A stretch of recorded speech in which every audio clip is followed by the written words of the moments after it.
Hello guys, welcome back to a new video of how to log in. Today in this video, I'm going to show you how you can download your Kraken's application on your Android device. Keep watching the video till the end. To download your Kraken's application on Android device, firstly open up your Play Store. On the search box at the top, type in Kraken and make a search. You're going to see the search results displayed on the screen.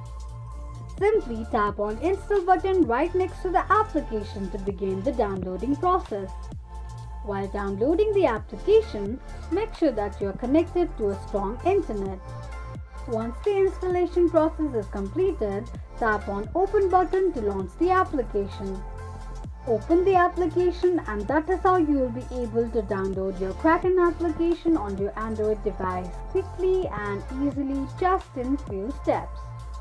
If you have any thoughts or queries, let us know in the comment section.